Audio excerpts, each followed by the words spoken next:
hüquq mühafizə orqanlarına bağlı tədbirlər həyata keçirilməlidir. Mən hesab edirəm ki, orada da ən azından bir qanunverici bazada, məhkəmə sistemi ilə bağlı, bax məsəl üçün, şəxsən mən içərisində olduğum bir problemi demək istəyirəm ki, ömürlük məhbuslarla bağlı. Ömürlük məhbuslar ölmək demək deyil. Bu insanların haqqı var. Bunlar seçkilərdə də iştirak edilir. Vətəndaş kimi bunların hüquqları alınmayıb onların əlindən. Əgər bunların hüquqları alınmayıbsa, bu insanların üzərindən qara bir xətt çəkib kənara atmaq olmaz. Dövlətin də siyasəti var. Dövlətin də qanunu var bundan bağlı ki, 20 ildən sonra ömürlüklərin işlərinə yenidən baxıla bilər. Amma elə bir o məhkəmə sistemi, təzə Ədliyyə Naziri gəlibdir, ondan müəyyən əlamətlər hiss olunur, amma ciddi yox. Orada elə bir sistem yaradıblar ki, heç bir ömürlüyün oradan azadlığa çıxması mümkün deyil. Və mən Tural bəy sizə bir şey deyim ki, bütün dünyada məhkəmə sistemində səhvlərin edilməsi mümkündür. Amerika kimi bir ölkədə də 20 ildən sonra kimsə türmədə yatır, 20 ildən sonra məlum olur ki, buna düzgün cəza verilməyibdir. Həbsdən buraxılır, kompensasiyası da verilir. Yəni, məhkəmə sisteminin səhvləri mümkündür. Xüsusilə də ömürlüklərlə bağlı qərar qəbul olunanda bu insanı sən elə bil ki, daha insanlıqdan çıxarırsan.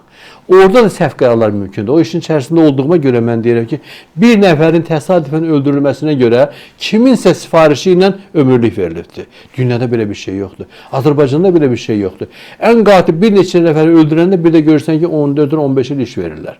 Bu adamı bir nəfər təsadüfən ölən və yaxud hansı başqa səbəblərlə məlum özünü müdafiə xarakteri ilə kimisə öldürən, ona da ömürlük verilir. Çünki kimsə sifariş edibdir. Ki onun arxasında hansısa vəzifəli şəxs dayanır.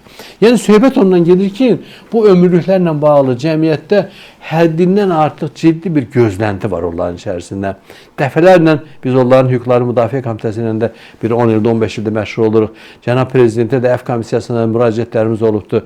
İstədiyimiz odur ki, o məsələ ilə bağlı bir ictimai siyasi komissiya yaransın. Yəni, o məhbusların yaxınlarının da iştirakı ilə, deputatların iştirakı ilə, hüquq mühafizə orqanlarının iştirakı ilə onların işini bir vərəqləsinlər də nə olar ki, bu insanlar özü də orada 30 ildən artıq yatanları var.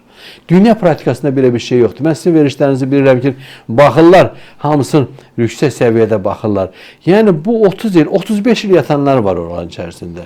Bu insan onların çoxu bəlkə də artıq islah olub. İslah yox, 20 ildən sonra çox olubdur islah. İçərisində bir dəri bir sümük alanları var ki, bunlar oradan çıxandan sonra heç bir kəsə bir təhlükə Prezidentin müstəsna səlahiyyəti var, əfv eləyə bilər. Əfv eləmək söhbəti gedir. Bəli. Birincisi, əfv siyasına salına bilər, məsələ qaldırıla bilər. Bəli, bir komissiya yaransın ki, bunlarla bağlı doğrudan mı düzgün qərar qəbul olunur vaxtı ilə? Bir komissiya yoxlasın da bunu. Nə olur? Bu da bir ədalət nümunəsidir. Cəmiyyətə bir ədalət nümunəsi olacaq ki, Azərbaycan Prezidentinin göstərişi ilə, tapşırığı ilə bir komissiya yarandı. Bir 10 nəfər onların içərisindən çıxdı. Amonçular var onların içərisində. Qanı ilə başının parası olmayanlar. Plasmas olan amonçular var orada. Ne eləyibdir, nə tər eləyibsə 95-96-cı hadisələrində səriştəsizlikdən eləyibdir. O adamı bağışlamaq olardı ən azından dövlət qarşısında müharibədə göstərdiyi xidmətlərinə görə. Qarabağ partisanları deyilən bir kateqoriya vardı. Onlar bizim Qarabağ təşkilatının da üzvləri idi. Onlar Qarabağa gedib partisan müharibəsi başlamaq istəyirdilər. Onların içərisindən bir nəfər hələ ömürlükdədir. Bir nəfər o hadisə onları həbs eləyəndə, saxlayanda təsadüfi atəş nəticəsində bir nəfər dünyasını dəyişmişdi. Vəfat eləmişdi, həlak olmuşdu polisçilərlə. O bir nəfərə görə ona ömürlük verirlər. Özü də bundan tapancasını atırıb, yoxsa yox, məlum deyil. Ekspertizə məhkəmə göstərmədi onu. Yəni, bax, bu şəkildə prezidentin göstərişinə elə bir komissiya yaransa ki, bir baxın da bunların içərisinə. Haradasa, sonra bir məsələn deyəm onların içərisində. 98-ci ildə milli liderin, ulu öndərin tapşırığı ilə güllələnmə dayandı.